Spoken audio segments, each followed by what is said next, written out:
শুভ সকাল বন্ধুরা। আমি সুষমা, নদিয়ার একটি ছোট্ট গ্রাম চাকদাহ থেকে আমি বলছি। আমার চ্যানেলের নাম এমএস লাইফস্টাইল। এমএস লাইফস্টাইলের নতুন একটি ব্লগ আমি এই সকাল থেকেই শুরু করছি। তোমরা সবাই আমার সাথে থেকো আর দেখতে থাকো। আর তোমরা যে যেখান থেকে আমার এই ব্লগটি দেখছো না কেন, সবাই সুস্থ থেকো, ভালো থেকো। আমিও ভালো আছি। দেখো, সকালের পরিবেশটা দেখেই চলে আসলাম ফুল তুলতে। আমার বাড়ির সামনে একটা শিউলি ফুল গাছ আছে উঠানে। সেই শিউলি ফুলগুলোই আমি বক্সের উপর তুলে রেখেছিলাম, এখন সাজিতে ভরে এখন ঠাকুরের সামনে রেখে দেব। আর তারপরেই সংসারের কাজে আমি লেগে যাব। আর সংসারের কিন্তু অনেকটা কাজই আমার হয়ে গেছে, আর বাকি ছিল ঘরের কাজটা। সেই কাজেই আমি লেগে পড়েছি। ঘরের বিছনাও গোছানো হয়ে গেছে, ঘরটাও গোছানো হয়ে গেছে, সব কাজই হয়ে গেছে। আর সকালের আমার রান্নাও হয়ে গেছে। তাই শুধু ঘর ঝাড় দেওয়া, ঘর মোছা এইটুকুই বাকি ছিল। তাই এটাই তোমাদের সামনে আমি তুলে ধরলাম। তাই ঘরটা দেখো পরিষ্কার করে আমি ঝাড় দিয়ে নিয়েছি। আর ঘর ঝাড় দেওয়া হয়ে যাওয়ার পর আমি বারান্দাটাও ঝাড় দিয়ে নেব। আর তারপরে আমার আবার দুপুরে রান্না করতে হবে, কারণ তোমরা তো সবাই জানো যে আমি সকালেই রান্না করে নিই। আর আজকে না প্রচুর বৃষ্টি হচ্ছিল, সেই জন্য আমি সকালে উঠতে পারিনি। ভাবলাম যে আমার বরের হয়তো কাজ আজকে হবে না, কাজে যেতে পারবে না, সেই জন্য আমি আর সকালে উঠিনি। পরে দেখলাম যে বৃষ্টিটা কমে গেছে, তারপরে উঠে অল্প একটু সিদ্ধ ভাত করলাম, ও খেয়ে গেল। আর দুপুরে খেতে আসবে, সেই জন্য দুপুরে আমি রান্না করব। আর দেখো, তোমাদের সাথে কথা বলতে বলতে আমার কিন্তু ঘর বাড়ি সব ঝাড় দেওয়াও হয়ে গেল, পরিষ্কার করাও হয়ে গেল। আর বন্ধুরা, তোমাদের সাথে কিছু কথা আমি একটু তুলে ধরি, যেহেতু তোমাদেরকে সব কথাই আমি বলি। আর আমার কিছু কথা তোমাদেরকে আমি আজ বলি। আমার কিছু কথা বলতে কিছু ঘরের বউদেরই কথা এটা। মেয়েদের কিন্তু নিজস্ব কোনো বাড়ি বলতে কিছুই হয় না, আমার কাছে কিন্তু সেটাই মনে হয়। কারণ তুমি যতদিন তোমার বিয়ে হবে না, ততদিন কিন্তু মা বাবার আদরের, সবার কাছে সকলের আদরে, তখন কিন্তু মনে হবে যে সেই বাড়িটা আমার নিজের।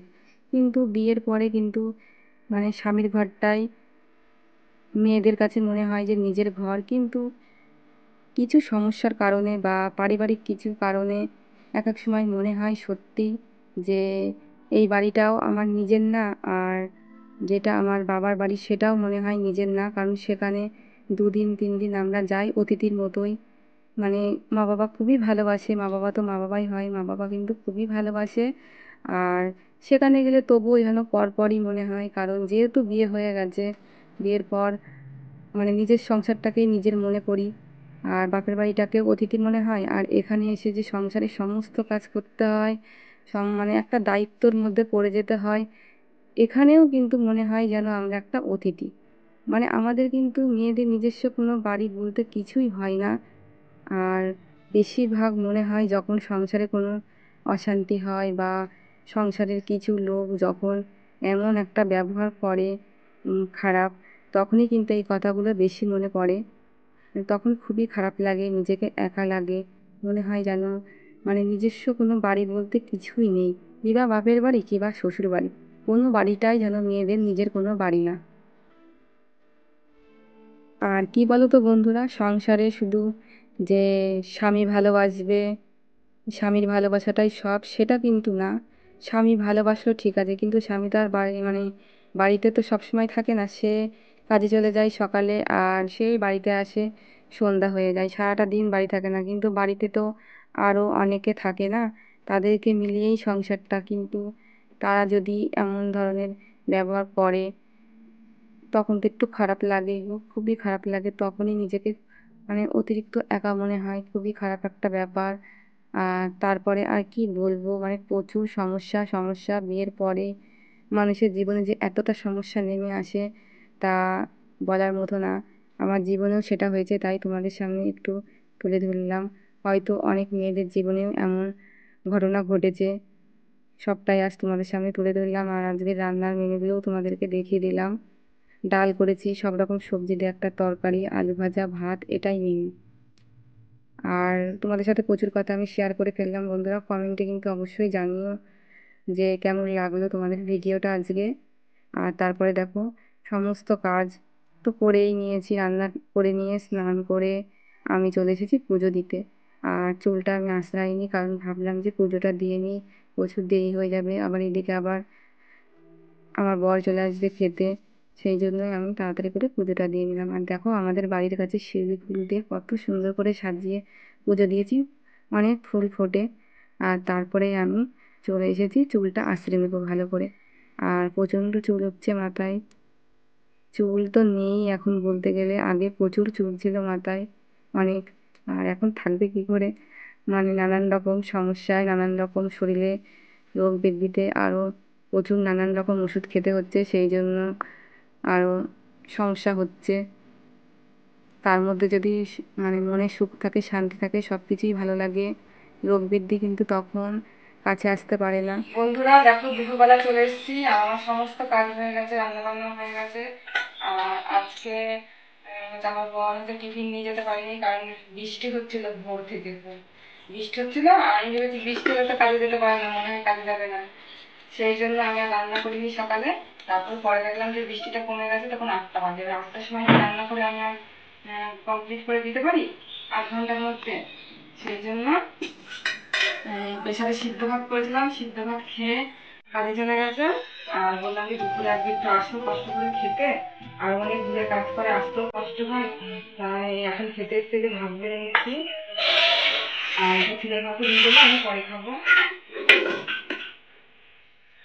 আর রান্না করেছি হচ্ছে ডাল, আলু ভাজা আর সব রকম সবজি দিয়ে একটা তরকারি।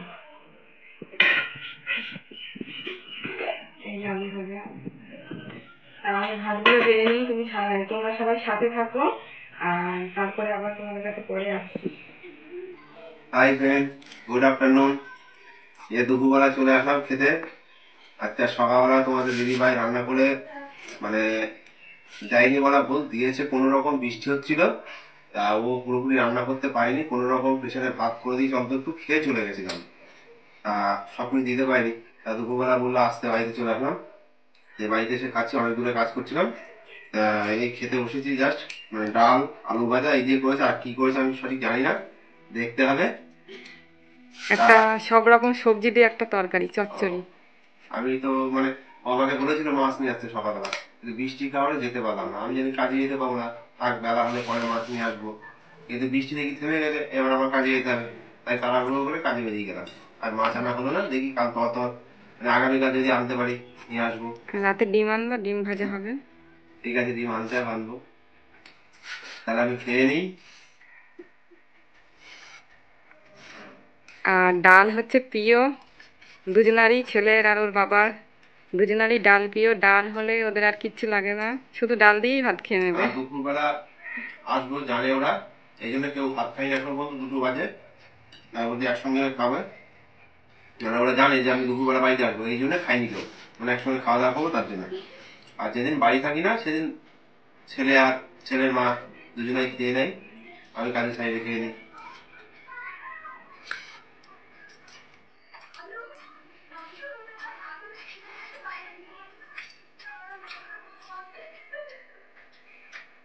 তোমাদের সাথে আবার পরে কথা হবে।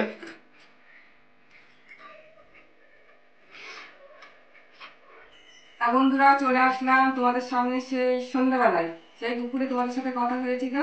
আর তারপরে সন্ধ্যাবেলায় চলে আসলাম, ছেলে ঘুম থেকে উঠলো, আমিও ঘুমিয়েছিলাম, ওকে মুখ টুক ধুয়ে রেডি করে দিয়ে তারপর ছেলে বললো যে মা একটু ম্যাগি খাবো, তা বানিয়ে দাও। বাড়িতে ম্যাগি বানিয়ে দিয়েছি, একদম শুকনো শুকনো ম্যাগি যেটা, সেটা ও খাই চাউমিনের মতো, সেভাবে বানিয়ে দিয়ে চলে খাচ্ছে। আর আমি একটু চা করে নিয়ে চলে এসেছি, প্রচণ্ড ঠান্ডা লেগেছে, একটু লিকার চা করলাম। আর সাথে হচ্ছে টোস্ট বিস্কুট আছে, এটা দিয়ে চাটা খাবো। আর তার সাথে এই দুটো বিস্কুটও আছে, আর টোস্ট বিস্কুটও আছে। এগুলো খাওয়া দাওয়া করি, সেই দুপুরে খাওয়া দাওয়া করেছি, খিদেও হয়ে গেছে, একটুখানি সন্ধ্যার টিফিন করে নিই, না করলে তো হবে না। এই প্যাকেটের একটা বিস্কুট আছে, অনেকগুলো বিস্কুট আছে, এগুলো সব এখন আমরা খাওয়া দাওয়া করবো। আর আমার বড় চলে এসছে কাছ থেকে বাড়ি, ওরও খিদে পেয়েছে, সবাই মিলে একসাথে খাওয়া দাওয়া করে নেবো। তা আমাদের কাছে আবার পরে আসছি, আমরা এখন খেয়ে নিই। হাই ফ্রেন্ড, এই সন্ধ্যাবেলায় চলে আসলাম। তোমাদের দিদিভাই একটু আগে কথা বলছিল, আর সত্যিই খিদে পেয়েছে, কেননা সেই দুপুরবেলা খেয়ে গেছি তো, এবার ঠিকমতো খাওয়া হয় না কাজের মধ্যে, মানে এমনি খিদে পেয়ে যায় কিছুক্ষণ কাজ করে। যাই হোক, খিদে পেয়েছে, একটু ওই বিস্কুট যেটা বার করলো বললো, ওই বিস্কুট আর লিকার চা করেছে, আর বিস্কুট আছে ওইগুলো দেখি যদি এগুলো খেয়ে হয়ে যায়, ওইটা খাবো না, এগুলো দিয়ে কাজ চালিয়ে দেবো। আর চাটা আমরা খেয়ে নিই।